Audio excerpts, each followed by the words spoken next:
Em nome do Pai, do Filho e do Espírito Santo. Amém. Amados irmãos e irmãs, é com muita alegria que nós estamos aqui para juntos estudar e meditar a primeira leitura que a Igreja nos apresenta para este, que é o sexto domingo do tempo comum do ano A. De antemão, se você não for inscrito aqui no canal, se inscreva e compartilhe esse vídeo com o máximo de pessoas que você puder, tá certo? A primeira leitura se encontra lá no livro do Eclesiástico, no capítulo 15, versículos 16 até o 21. Que nos diz assim: se quiseres observar os mandamentos, eles te guardarão. Se confias em Deus, tu também viverás. Diante de ti, ele colocou o fogo e a água. Para o que quiseres, tu podes estender a mão. Diante do homem estão a vida e a morte, o bem e o mal. Ele receberá aquilo que preferir. A sabedoria do Senhor é imensa. Ele é forte e poderoso e tudo vê continuamente. Os olhos do Senhor estão voltados para os que o temem. Ele conhece todas as obras do homem.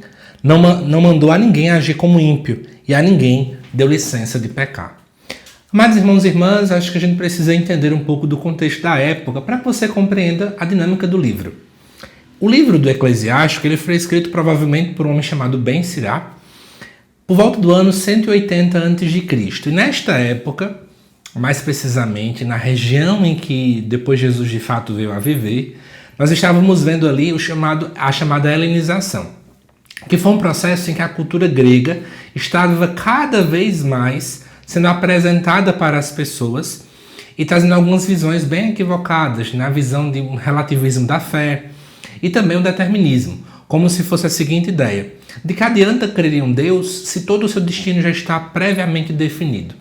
De que adianta buscar seguir regras religiosas, seguir a palavra, buscar determinadas condutas morais, se o seu futuro, a sua vida já está toda pré-determinada?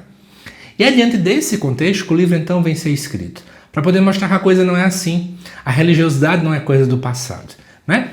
E aí a leitura começa então no versículo 16, trazendo essa primeira visão, né? Se quiseres observar os mandamentos, eles te guardarão.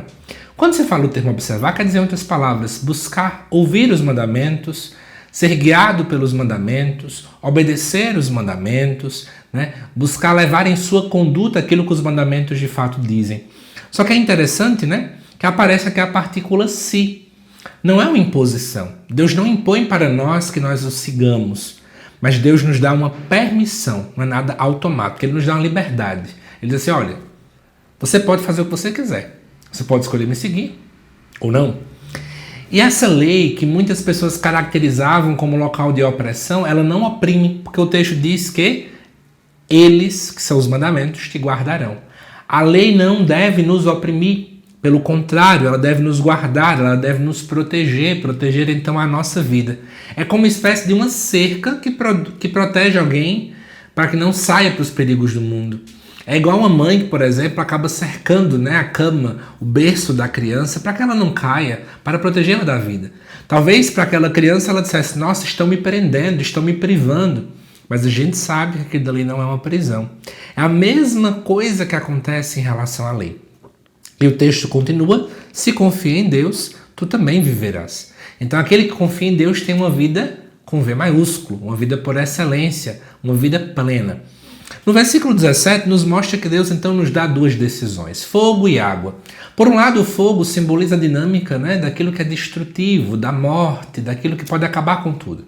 A água, pelo contrário, sempre foi vista como fonte de vida. Não é à toa que o próprio rito do batismo acontece, né, utilizando aí a água. Então Deus nos dá essas duas decisões. Deus deixa que a gente possa escolher, mas não uma escolha sem concretude, abstrata. Não é à toa que o texto vai nos colocar o seguinte: para o que você quiser, tu podes estender a mão. Ou seja, um gesto concreto. Você pode tocar naquilo que você então quer. Ele diz o texto ainda: a vida e a morte, o bem e o mal, que vai na mesma dinâmica do versículo 17.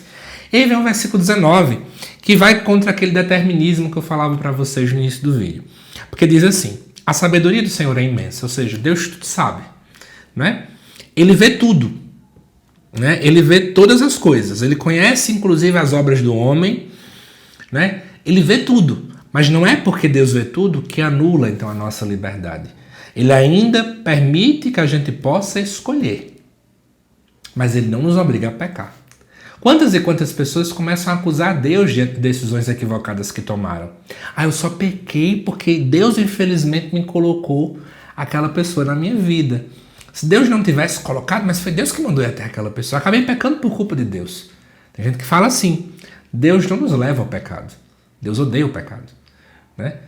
Ao mesmo tempo também é interessante lembrar, embora Deus tudo sabe, Deus tudo pode, mas Ele não está aqui para anular a nossa liberdade. Porque o que Deus mais quer de nós, amados irmãos e irmãs, é o amor. E não existe amor obrigado. O amor tem que ser algo livre, certo? É importante que a gente coloque isso na nossa cabeça. E Deus, os seus olhos estão voltados para aquele que o teme. Em que sentido? Né? Deus olha para aquele que o teme, aquele que busca fazer a sua vontade, não como alguém que está vigiando, né? Como um vigia, um pai tirano, mas como um pai justo. Como aquele que diz, eu estou observando tudo aquilo que você está fazendo, inclusive para dar a recompensa na hora certa.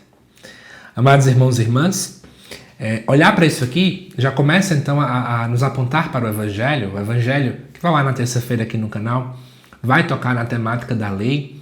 É muito importante que a gente entenda que a lei não está aqui para nos aprisionar.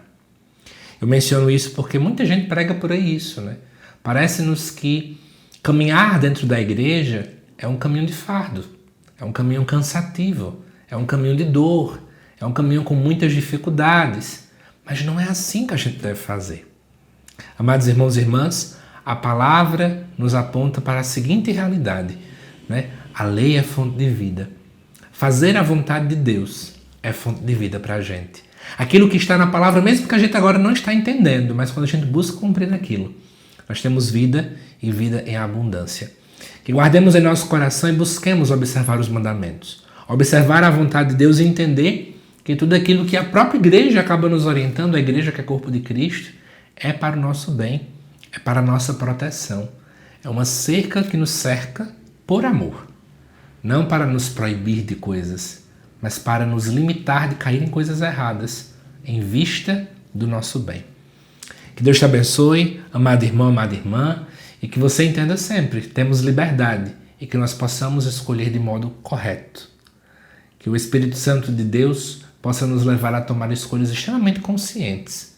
Um bom discernimento para saber escolher entre o fogo e a água, entre a vida e a morte, entre o bem e o mal. Que Deus te abençoe, amado irmão, amada irmã, te aguardo nos próximos vídeos aqui do canal. Até mais.